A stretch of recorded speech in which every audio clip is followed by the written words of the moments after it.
Consumption, whether your car is powered by electricity, petrol, or diesel, is not linear. The faster you drive, the more your consumption increases, especially when you do 120 on the motorway. This means you can actually reduce your consumption a good bit by slowing down even just a little. But how much can you save by slowing down a lot? That's what I did on a recent return journey from Mallow to Dublin Airport with one passenger on the way up, where I drove my Tesla Model S 75 well below the speed limit most of the time.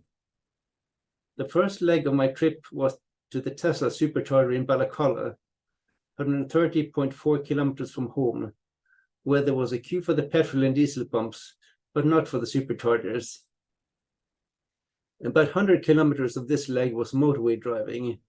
I drove mostly around 85 to 90 kilometers per hour on the motorway and arrived with a consumption of 13.4 kilowatt per 100 kilometers after 1 hour and 42 minutes, which means my average speed was 75 kilometers per hour.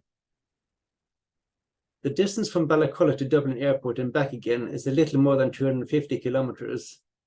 On the way up, I again mostly drove around 85 to 90 kilometers and even overtook a slower vehicle. My consumption on this leg was 14.8 kilowatt per 100 kilometers. When I left Dublin Airport, I had 56% state of charge, and the estimated state of charge in Ballacalla was 33%. I increased my speed a little on the way back, sometimes driving at 100 kilometers per hour.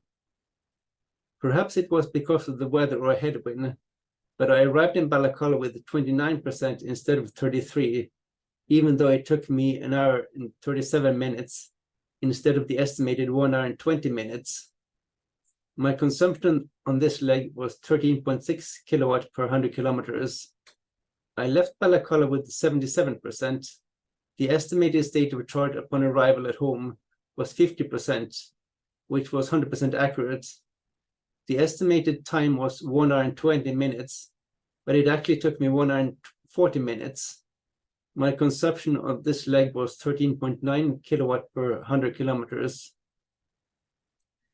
So to summarize, I drove 513.4 kilometers at 14.4 kilowatt per 100 kilometers using 73.5 kilowatt hours.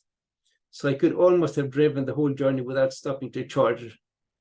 When I set my car to charge to 100%, my range is 367 kilometers. But this experiment demonstrates that around 500 kilometer range is possible, provided I slow down a bit. I didn't quite calculate the extra time for this trip, but based on the available data, I think it took me about 1 hour and 15 minutes more than if I had driven at the speed limit as much as possible.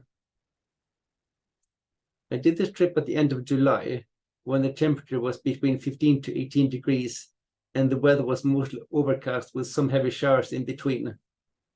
I hope you found this video interesting. Please leave any comments below.